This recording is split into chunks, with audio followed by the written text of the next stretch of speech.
Hi everybody. I'm going to show you how to clean some fish really quick and then batter it up the way that you can try to protect yourself eating fish and not too much batter, so that you'll be able to not use too much of flour, and then also to be able to do it really quick, sufficient, and not add to your diabetes. I'm going to fry some fish with batter and I'm going to fry some without batter, and both ways come out great. If you have a problem with diabetes, start frying your fish and don't put batter on it. And you try it. It's so good. This is what I'm doing now. This is whitings. Whitings fish.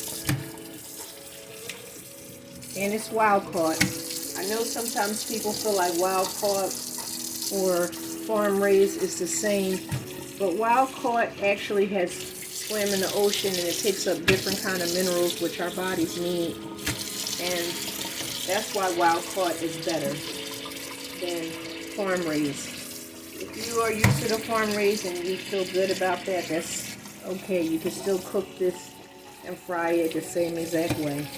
It just is more nutrients is in wild caught because it's actually in the sea. Okay? So I'm just going to give you a quick little view of how I'm going to do it the Shewanna Livingston's way, and then you can mimic it with any type of fish that you cook. So I'm telling you this is whiting because it is, so if you want to try it and you want to do it exactly like I'm doing today, the whitings might be easier to start with because it's the exact same one I'm using, and you might want to just use the one I'm using, and that way it makes it fun because you can do it just like I'm doing it right now. So first I sterilized the sink and it's really clean so I can put the fish in the sink, and now I rinse them off. I totally let them thaw out so that I wouldn't fry fish that had any frozen parts, and then the inside wouldn't be fully done. So make sure you thaw it out the day before. Put it in the fridge to thaw out. If it's rock solid, then you can leave it out a little so it can start to melt, but you still must put it in the fridge. Now I'm going to scale it. It has been scaled, but it always is a little bit more. You want to hold it by the tail and go the opposite direction. You won't see it, but once you start scaling, you will.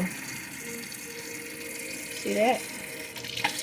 It's always a small amount, so sometimes you'll bite and it'll say it's already been done. Even if it's been done, do it again.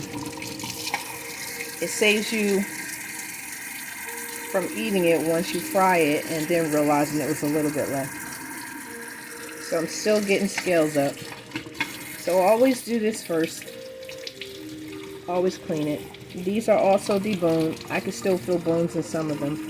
If it's loose, I'll go through the trouble and take it out. If it's not, I won't. Okay. That's just one. Now let's go over to the table. I want to show you how to batter it up. Now, you have different ways. I'm going to use these. I have my oregano, curry, beer batter, salt-free, and a pink Himalayan salt. This right here is to put the fish in when it's done. You always put in a napkin so it can absorb the grease. But what I do, I set it here first so the majority of the grease can drip, and then I put it here so the rest can absorb. I'm going to use some homemade breadcrumbs. Now I call it homemade because what you see is not all in here. It's Italian style, and then I mix some beer batter, and I mixed another batter, and then these seasonings are mixed inside of there.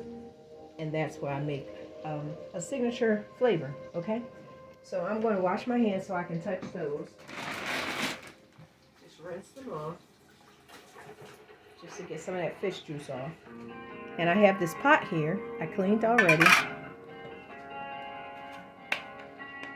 I'm going to use a tablespoon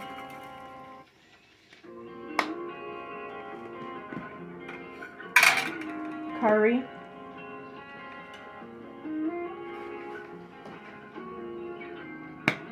1/4, salt-free 1.3 milliliters,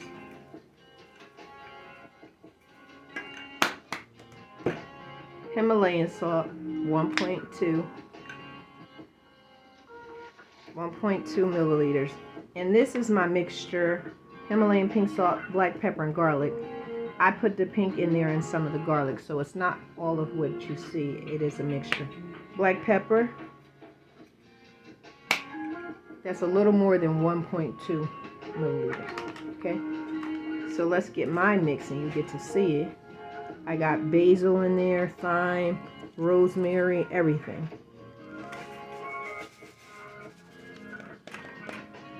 So you can always buy it. This is still really good, but I use it for other things, and then I make my own mixture in here.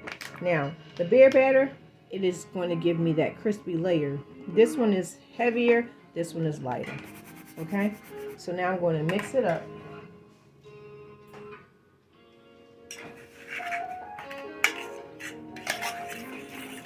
Now, I'm using a pot because I'd rather use a handle. You can use a bowl. You could do it on a little type of cereal sized dish. Anything that makes you feel comfortable.